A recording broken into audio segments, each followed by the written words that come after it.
Hey, this is Pam Medina from Yoga Lily Teacher Training, and I'm here with my gorgeous friend, Carri Manchester. So Carri is a yoga and meditation teacher based outside of Albany, New York. Her teaching focuses on personal and social justice, trauma sensitivity, and compassion while encouraging attunement to the environment. Carri strives to honor the Yogic and Buddhist philosophies and the South Asian cultures and communities that protected and sustained these ancient practices. Wow. Yoga helps her balance her life and career, and she enjoys sharing its benefits with others. Carri completed her 200-hour yoga teacher training with Pam Medina at the Yoga Lily. Woohoo! And a meditation teacher training with Cyndi Lee, and a 500-hour Ayurvedic yoga teacher training at Kripalu. She also teaches on Insight Timer. And with that, all that being said, I'm just so happy to have you, and thanks for agreeing to let me interview you today, Carri. Hi, Pam. I'm glad that you asked me.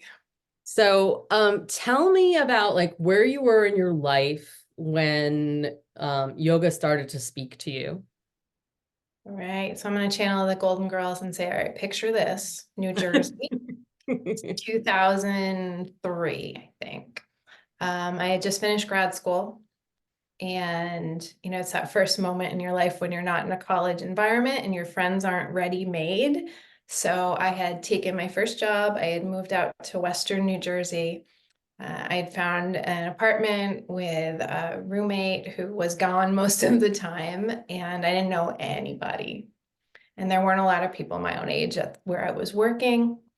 And so I did what anybody else would do in 2003. I spent a lot of time at the gym. So I would go on Saturday morning and I would take a step aerobics class, followed by a kickboxing class, and then there was a yoga class. So I really just kind of fell into yoga because it was there, and really kind of fell in love with it because it was there. And I was very lucky in that moment that I found an instructor who was very intentional about teaching the balance of body, mind, and spirit within it. It was not simply an exercise class. It was a wholehearted class. And I didn't stick with it consistently for, the over 20 years it's been since then, but I've always come back to it throughout all that time. And I mean, that was really, well, she was wholehearted about it. I didn't really dive into the meditation piece until quite a few years later. And that was really, I was further along in my career. I was in a kind of high pressure situation. I'd actually had a couple of panic attacks at one point, being in the emergency room. And they,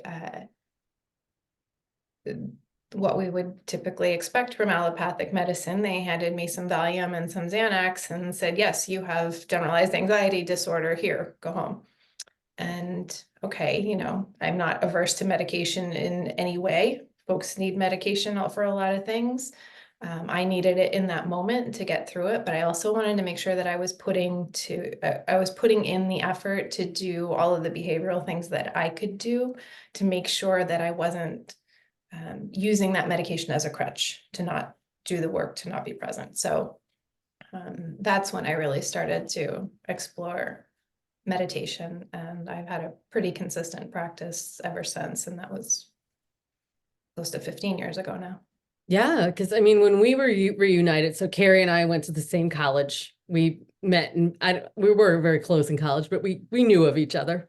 But when we were reunited, you were already very grounded in your meditation practice, and when you found yourself in my yoga studio, which I would have never ever thought that you were, diagnosed with GAD, and that, even like as I've gotten to know you and we've grown closer, when I found out about that, I was like, oh my gosh, like more people need to know about that because you are so rooted and grounded and you have a very calm presence.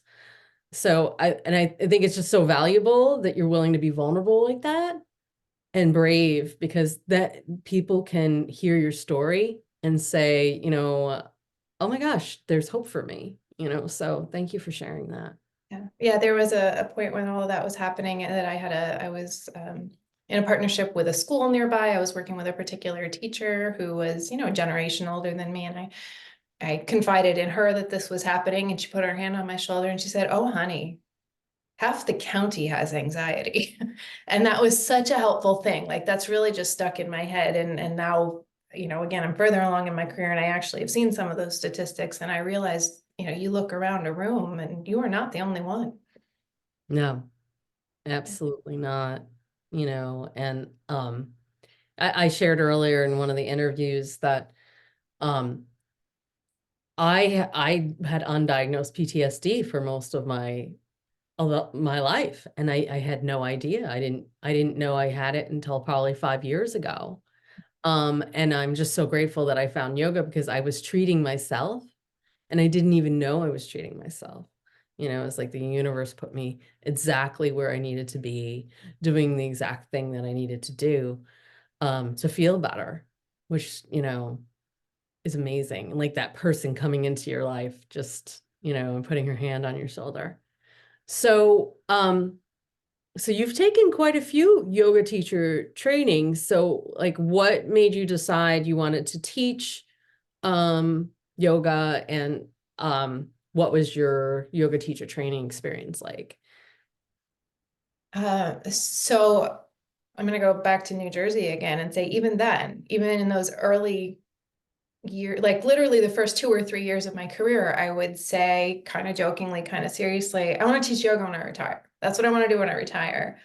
Um, and I continued to say that, right up until this point where I had been coming to your studio for a little while and you were starting to talk about doing this yoga teacher training that was going to be 3 weekends or three Saturdays. I think it was Saturdays, maybe Sundays. I don't know.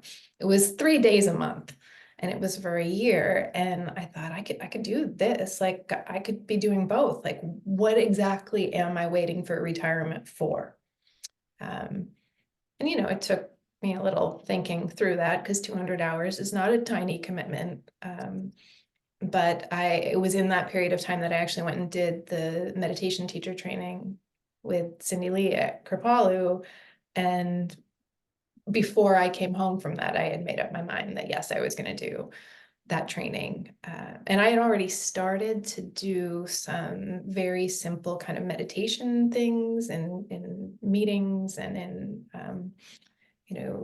public presentations, things I was doing around secular mindfulness. And so it was already happening. It was just a natural kind of flow into, okay, I want to learn more. I want to know more. I want to be able to do more and feel like I have the grounding of knowledge and the authority to feel confident that I'm doing right by the people that I'm teaching. It's beautiful.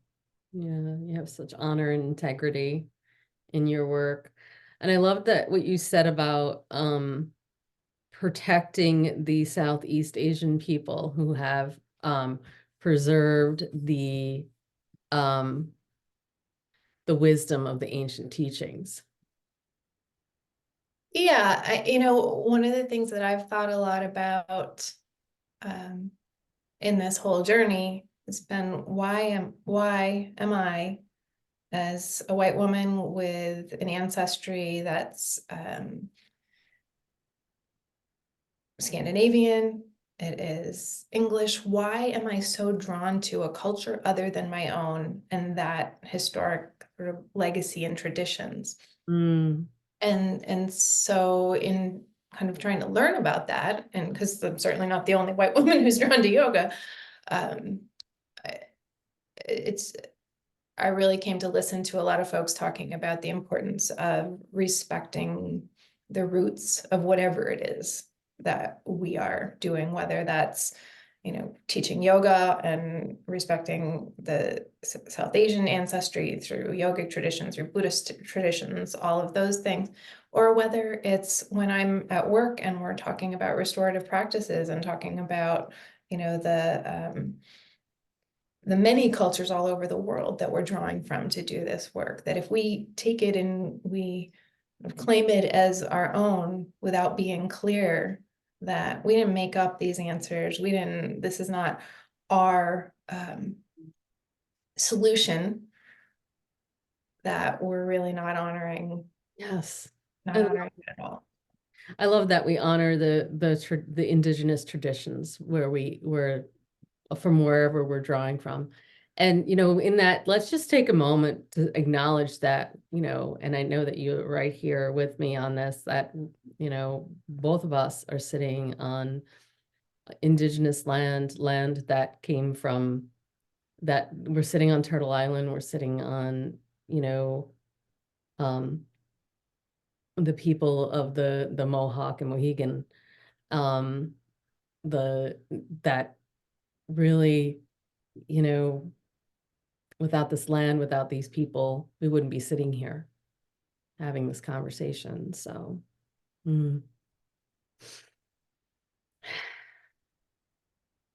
and so what what do you feel like your biggest takeaway was from your yoga teacher trainings? You've taken 3 of them, so Yeah. I guess I'll just start at the beginning chronologically. I did the meditation teacher training first, and that was my first experience in any sort of environment of that many like-minded people coming together and being really open about themselves, about their spiritual beliefs. And it was overwhelming, in a good way, overwhelming. And incredibly powerful. And I think I knew in that moment that I wanted more. mm, And then, shifting forward to the Yoga Lily training, your training, I loved that we were such a small group. I loved that we had so much opportunity to get to know one another and build relationships and kind of really see the value of the different personalities that came into that space and the different ways that they came to the practice and shared the practice. And for the folks who don't know, the year of our training was halfway through. We started in October of 2019. It was a year-long training. So by March of 2020, we were trying to figure out Zoom and figure out how to do everything remotely. Obviously, I wish we hadn't had a pandemic, but if we had to have a pandemic, I'm really grateful that we had that group of people continuing to come together for the next 6 months to support one another and be kind of more meaningful connections than we might have otherwise had in that moment. So that was incredibly powerful. Kripalu is a different structure. You do those trainings as modules. So when I was taking my first module of my 500-hour course, I was with folks who were finishing. And when I was finishing, there were folks who were in that module taking it as their first module. So that was a little bit of a shift, much bigger groups of people. I started that during the pandemic and I finished it in person at Kripalu.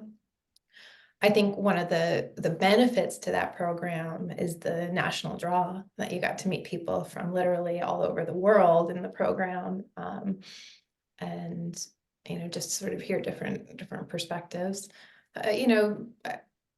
There's value to both ways of doing things, and I really enjoyed both versions. yeah. Thank you for that. So what is there anything that stood out for you in any of those trainings that you just wish was really different?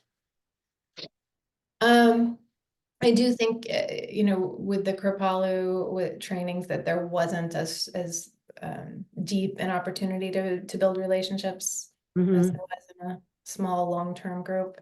Yeah. And I have to say, I feel like, for me, and developed very close relationships with the people I took yoga teacher training with as well. However, I was going to Satchidananda Ashram in Yogaville, which I love and is beautiful and such a great experience. But what I wished was that those relationships that I had built during that time in my life of like kind of unveiling my true self, I wish that they were local. Mm. I wish that they were people that I could continue to have a relationship with in person. Um, so, and I think that that's, and we could get some international people at the yoga teacher training that I'm offering this year. There's camping available. So, people could come and they can camp or, certainly rent a place or whatever, because it's not a, the training starts in May and ends in August. So it's not a really long time. Um, but yeah, um, I do feel like, you know, it kind of sets the tone. And it's funny because I do wind up very often forming these relationships with people that have taken the training with me, because we do go so deep, and so and it kind of sets the tone for the friendship, it sets the tone for the relationship. So, um, so how, now that you have, and I just want to acknowledge too that like you came in almost like a breech baby, right, to the yoga teacher training, because most people have no experience with meditation. They come into yoga teacher training because they want to teach the yoga poses, and they have no idea that we're going to go deeper, and that we will be, teaching meditation. So did you find that you were the only one that really had an established meditation practice? Um, no, I think there were a couple of other folks in our training who had, I don't know if it, as consistently and I I think don't there think were a few. teaching, but yeah, there were a couple so, Yeah, yeah, now that I remember the class that you're in, there were a few. Yeah. I was wondering where you were going with that breach into yoga teacher training thing. Where is she going with that? Oh, just, I, I was not, um, I was meditating a little bit, when I became a yoga teacher. And most of the time I didn't even know I was meditating. I didn't know what I was doing. I was just having an experience, sitting down and having an experience. Um, so so now that you've been a yoga teacher for a few years now, how is being a yoga teacher um influencing your daily life? Like, does it affect your identity and the way that you like exist? Sure. Yeah. I think that that foundation in yoga ethics, yama and niyama, is very present in just everyday decision making. And it's not that it necessarily changed what my personal ethics were without that language prior. Mm. It's not like I was a completely unethical person and yoga made me ethical. But it's given me sort of a language and structure around it. And, thinking about this hierarchy of ahimsa as the foundation, and we are and kind of weighing different aspects of ethics against that non-harming piece. And that's been a shift. And my advanced teacher training was in Ayurvedic yoga. And so, Ayurveda is this science of life or knowledge of life. And it is, I guess the best way to describe it is to South Asia what traditional Chinese medicine is to China. Um, and so it's this vast system that encompasses everything from maintenance of health to surgery. And I'm certainly not doing surgery. I'm not even a practitioner or a counselor. I am focused very much in the sort of maintenance of health specific to how we apply Ayurveda to yoga. But it's really about living in harmony with our natural environment, and considering that humans are natural beings too. So it's also about how we're living in harmony with our human environment, which is a very difficult thing to do these days. You know, that has really shifted how I think about everything. Ayurveda is founded in the system of elements, and I find myself very much aware of like earth, water, fire, air, ether when I walk outdoors, but I also am more aware of those qualities in other humans and how we interact with one another. And so it's shifted how I eat. You know, I always sort of had this, yes, I'm trying to eat in season foods because that's the right thing to do for the economy, and that's the right thing to do for the environment and for a lot of reasons. But now also having a greater foundation in the sense of my own connection to the land that I'm on. You know, I'm really excited. This is going to be my second summer living on this property.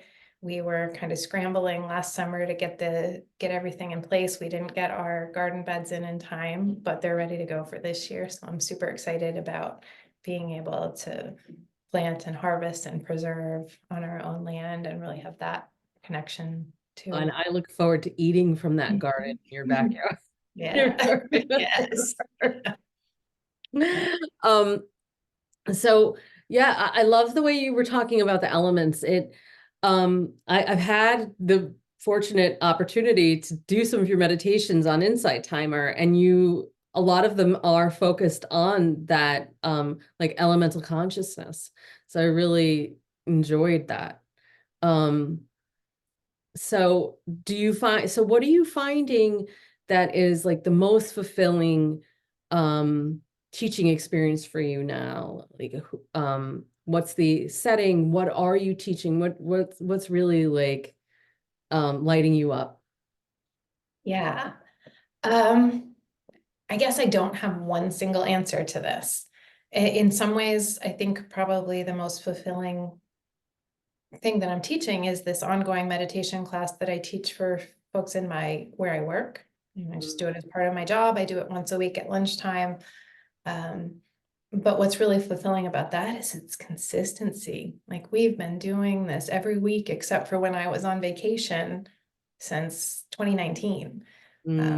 So that's really amazing. And I have folks who, you know, I have some folks who drop in when they can, and maybe they show up once every couple of months, but I have other folks who are there almost every single week. It's not a huge group, but just that we have been able to sustain this and build that community. For And 5 years. yeah, we started doing this in person in my building. We shifted to online during the pandemic, and we ended up staying online because I work for the state. When we shifted online, it got opened up to folks who were in satellite offices around the state. Now I have folks who drop in from other locations, so we never went back to in person afterwards. I love that. And Yeah. I'm feeling my heart open because I'm thinking about that theory of 1%, how you the theory is that you only need 1% of the population to shift the consciousness of the whole population. Like and to be able to be working with that at the government level is really significant. Have you seen any like cultural changes in like the way that the the Department of Ed is working, or is it more you see that just having a relationship with the people that come to your meditation classes? I think my personal experience with that is really about the relationships with the folks that are coming. But I do think it makes a difference when, you know, you walk into the building and the big digital banner has a rotating thing that says this is available to our staff and you can come every Wednesday. I think that says a lot about the culture too, that it's something that we value enough to make available. So how did you even get the opportunity to start teaching mindfulness classes, like, because a lot of places might be resistant to that, especially, um, you know, I think of, some, oh, what's a nice way to say it, constructs around, government officials and whatnot. Like, how did you wind up, Yeah, I mean, it's voluntary, and mindfulness is a growing, um, has a growing place in schools. We're seeing it all over the place. And, I certainly want to make sure that the folks we're working with in schools are respectful of the communities that they're in and their values. And, I am of the opinion that no student should ever be forced to practice meditation or mindfulness if that's not something that feels comfortable for them or their families. And where it works, it works. And so, I keep anything that I do for work, I keep completely secular, and we talk it through. and I think the secular piece is important for people, especially in that setting, um, where, people are working and, you don't know where they're coming from. I think, in like a private yoga studio setting, there's a lot more freedom to use different names. I've got my Kuan Yin over here, my Mama Gaia, so I have some symbols around me. But when you're teaching in that setting, it can be really helpful. And I just, so did that happen after your meditation training or after your yoga teacher training? I guess it happened during your yoga teacher training, right? Because you were 2019. Right before actually. So yeah, it was after I did the meditation teacher training. That's great. Um, so let's just take a moment to talk about like money. Um, and because you're doing a lot, really, just from your heart as an act of service, because you really are, devoted, a devoted yogini.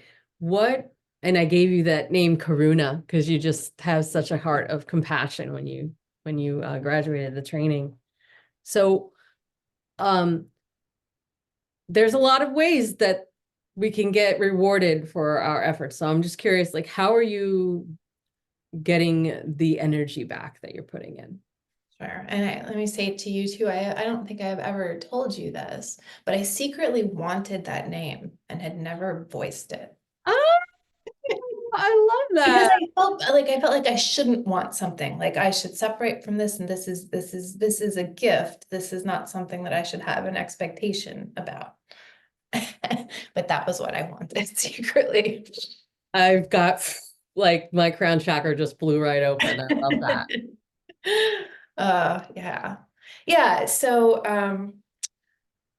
I just first, want to say that I wanted my name too. oh, I love that. So yeah.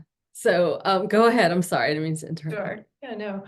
Um, I have spent far more money on yoga than I have made. That said, I haven't really tried to make money. I've allowed it to happen where it happened naturally. Um, when I teach on Insight Timer, there is a very small kind of residual that comes out of folks listening to the recorded meditations. And when you teach a live yoga class or a live meditation class, it doesn't have to be yoga, it can be all kinds of things on Insight Timer. Folks can make donations, and that comes mostly back to the teacher. It's a little complicated. I think with like the App Store on Android, they give you 100%, but Apple takes a little piece of it. And I have, I did okay with those. I wasn't, making a huge amount of money, but it was kind of subsidizing some of the expenses, equipment and things that I had purchased to be able to teach at home. And of course, all the trainings. Um, things have shifted a bit now. There's a sort of a tiered, there's free insight timer, and then there is premium courses. So you can build out courses that you get a higher percentage of income from. I haven't explored that yet, but there's certainly opportunities to use that platform. And what appealed to me about it is that I have a full-time job and it's busy, and to be able to do the marketing to get folks to come to my class I didn't have a lot of time to do that. With Insight Timer, I don't have to worry about that. It largely the audience is coming from their built-in audience. There's far more people on that app than there are teachers. And so if you post a class, some folks are going to come. And do it long enough and consistently enough, you start to build an audience. Love that. So we're kind of like almost more than halfway through. So I know that you had a practice that you wanted to share with us. So I was wondering if you feel like this would be a good time to do that. Sure. Yeah, we can do a brief practice. Let me just put a clock up so that I can see what time it is. I don't go too I long. have 6:32. Right. So we wanted to do like a 10-minute practice. All right. I'm just putting the clock up so I can see what time it is and don't, go over there and stand there for 20 minutes. All right. I'm gonna move you, so don't get, motion sick. Right. Okay. So do we need to be on our mat for this? You do not need to be on your mat. I'm gonna go to the mat so you can see me. Okay. But if you're comfortable getting up and standing, please do. Okay. I will And stand. then you might want a blanket to sit on. You might want to block. Neither of those things are really necessary. Okay. So let's start just by coming into a Tadasana, feet about this distance apart. Stacking knees over ankles, hips over knees, shoulders over hips. Right, roll the shoulders up, back and down. The palms face either in towards the body or slightly forward, whatever feels most natural for you. And just beginning to sense your weight sinking into the floor beneath you. Connecting through the floor, through the earth. Your connection to the elements.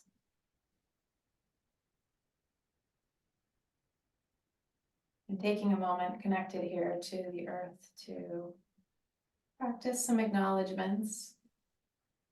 As we did earlier, acknowledging the indigenous lands that we practice on. For me here, lands of the Haudenosaunee, the Mohican. You might bring to mind names of other communities that live on the land where you are, or lived on the land, cared for it, tended it. Acknowledging the South Asian traditions of yoga, of Buddhism that inform our modern practices, cultures and communities that sustain those practices for thousands of years. Acknowledging your own ancestries, whether they're through blood or through love, for their role in bringing you to this moment.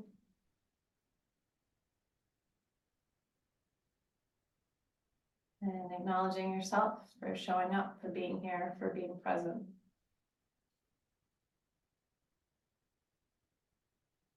And anything else that is at the top of your mind or your heart or your body in this moment.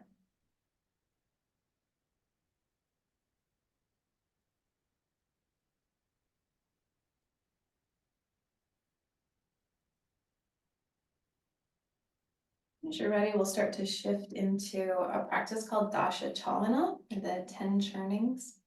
In this winter season, when it's cold and it's dry, we want to try to bring lubrication into the skin, into the joints. And this is a practice to really bring some mobility into our joints.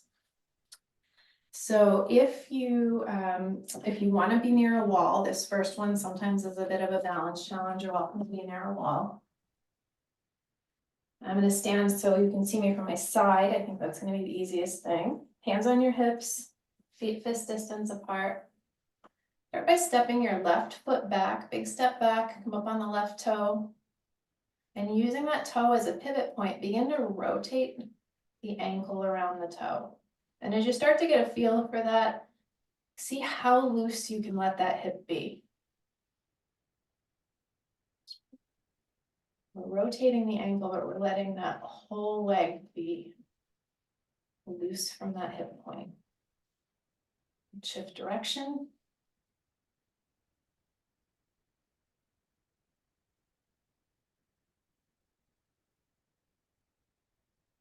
Step it to meet the right foot. We'll do the same thing on the opposite side. So stepping your right foot back, coming up on the right toe, and beginning to rotate that ankle around the toe. And first in one direction, then reversing directions.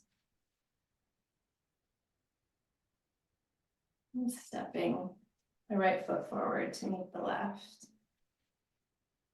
Standing again, feet about fist distance apart, hands can be on your hips or at your side. And to take small neck circles. So these aren't the big stretchy neck circles that you may have practiced. These are more about bringing some gentle mobility into the cervical vertebrae. So if you start to hear lots of cracking and popping, maybe make your circles a little smaller. If you hear a little bit, even with small circles, well, that's many of us, no worries. Reverse direction.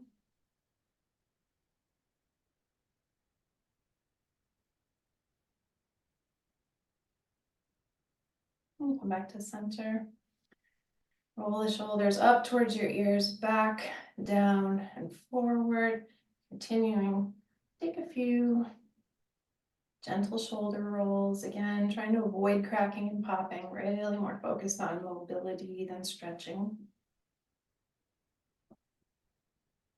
Reverse direction.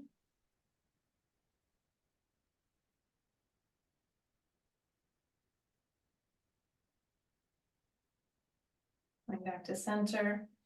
Interlacing your fingers in front of you, pressing your forearms together, beginning to rotate at the wrists so that the forearms rub up and down against one another.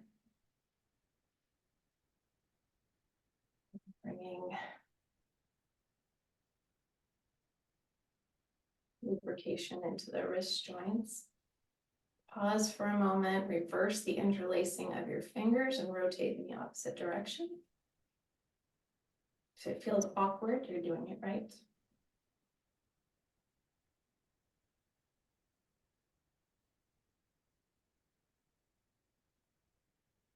Release the arms back down to your sides.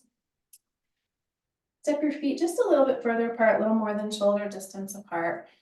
We're going to move into some spinal twists. So if you've practiced empty coat sleeves before, this is similar, except that we're going to keep the bottom half of the body stabilized. So hips are going to stay as stable as possible. Bring arms out to the side. Sweep the right arm to the left shoulder, left arm comes behind you, and we'll turn to gaze over the left shoulder. Then arms out to the side, left arm comes to right shoulder, gazing to the right. You can start to bring some swing into that. See if you can isolate that twist in the upper back.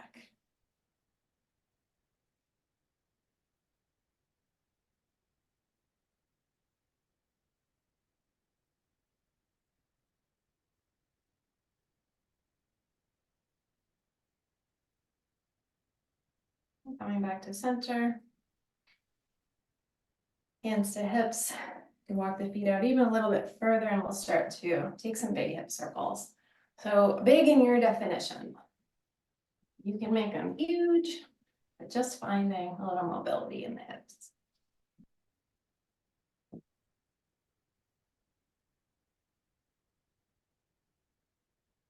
Reversing direction.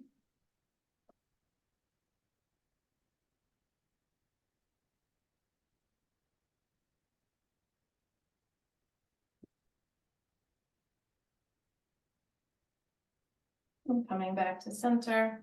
Heel toeing the feet back in together, zipping the legs tight together. Bring your hands down to your knees. Begin to make some little circles with the knees. So kind of like you're doing the Charleston.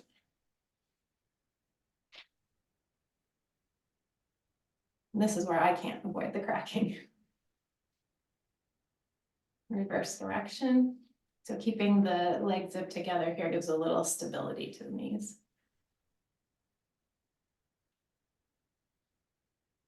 Keep the hands where they are, come to stillness. I'm going to shift into Sarpa or the snake. So it's a little bit like cat-cow. We'll start there. If you take a big inhale, and as you exhale, round the spine, send the gaze down towards the belly button, tuck the tailbone under. And then as you inhale, roll the pelvis forward, arch the back, send the gaze up. So exhaling, rounding the spine, tucking the tailbone.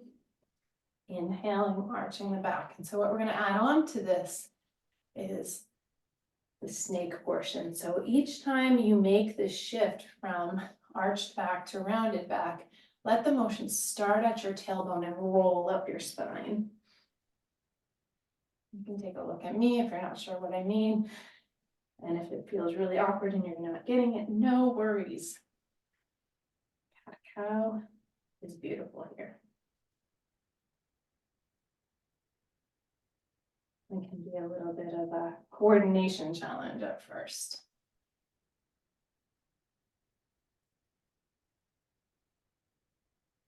The next time you come back to your center, come to stand. Find your mountain pose. Let's take a moment to check in. Let your awareness move through the body, starting at the crown of the head, moving all the way down to the toes. Again, sensing your weight grounding into the floor beneath you. Noticing if anything has shifted, noticing if anything hasn't, that's okay too.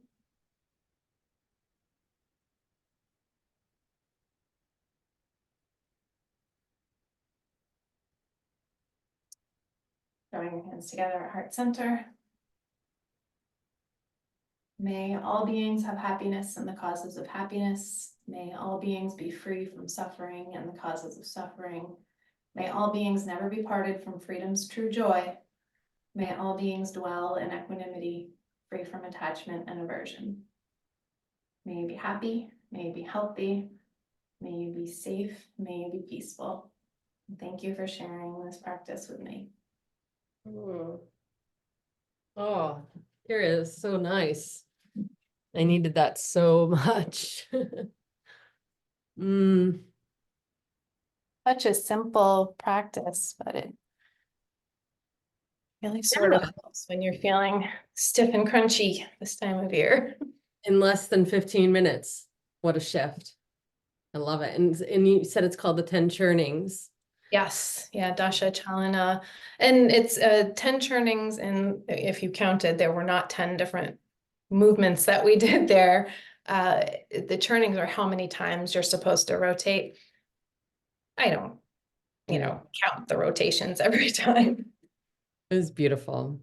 I feel so great. And it's been wonderful. So how do people find you? How do they connect with you and learn more about your offerings? And Or yeah, anything I'm doing publicly right now is through Insight Timer. So that's www.insighttimer.com/Carri Manchester. My name is Carri. There is no E. good to tell people that. Yes. Sure. So one final question. If you could speak to newly interested people in taking a yoga teacher training, and um I just love that you're talking. I just want to say I love that you're talking about the elements, because we're going to be out in the elements this year with my Mhm. yoga teacher training. And inspired by that experience in the pandemic, having to leave the studio and go outside. I mean, we always left the studio and went outside anyway, but um it's going to be a little different this year. And so I just wanted to know, like, is there anything that, like, anything you want to say to up and coming yoga teachers, people that are, curious about becoming a teacher, or um yeah. Yeah. I think I would say, if you're curious about this, if you're interested in this, don't get in your head too much. Trust your intuition, trust the process, be compassionate, know that there's going to be tons of joy, but this is also growth, and growth does not come without some discomfort.